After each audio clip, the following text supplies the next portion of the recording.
Brad Pitt is on his way. Just hang out, take deep breaths. He's coming. Just put up with us briefly. Then there's an amazing composer, Hilda Goodnadottir, who just won for Joker and who did the music for Chernobyl. So please, ask her some Chernobyl questions. Yep. Then Brad Pitt.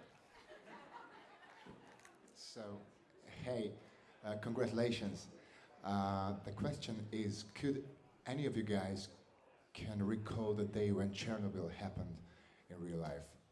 Oh, yeah, for sure. I think we probably all could. I was 15, and in the United States, the Challenger disaster had happened just about 3 months earlier. And so I think we were all in a state of kind of national mourning, and we had this interesting perspective on what it meant to suffer a national tragedy. This was in the middle of the Cold War, so I wonder if that hadn't happened, if we would have viewed Chernobyl the same way. But for me, seeing that just 3 months later, something like a disaster like we had suffered, and it turned out much, much worse, happened in the Soviet Union, I think we all felt a little bit of a kinship, like, we were the two big heavyweights, and here we are kind of bloodied and on our knees. It's humbling, and it's instructive that regardless of what our governments do and what they say, we're all just people. That's it. Good. Oh, she's got a, she's got a, yes.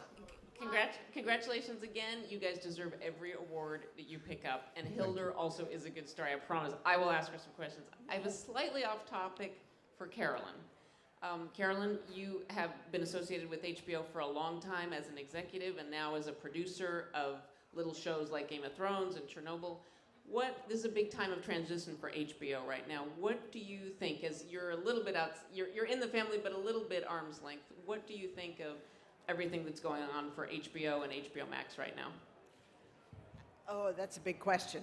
I think it is a huge time of transition. I think HBO has always had a very distinctive brand, and my fervent hope is that they are able to hang on to that brand through all the change, because I think it does stand for something.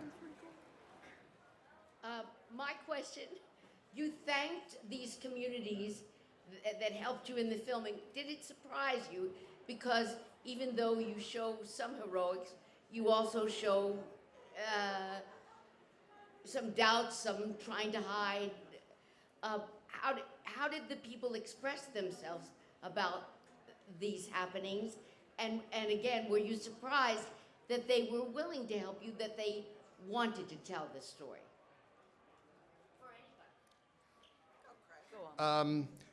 They were incredibly helpful. They, I think, responded to the fact that we were trying to tell a story from their point of view, and we were obsessive about being accurate. To us, that is how you show respect to a culture, by getting it right. That was something that we were working on together, from research and the script and casting and costume and everything. But they suffered from this. There is nothing ideological about radiation. It doesn't care. And they all suffered from it, and they all had a heartfelt desire to see it reflected well, and to see Ukrainians and Belarusians and Russians and Soviet citizens portrayed as they were, which was heroic. The government, no, but the people, yes. Did you, from the actors, did you meet local people? Did you meet local people who told their story?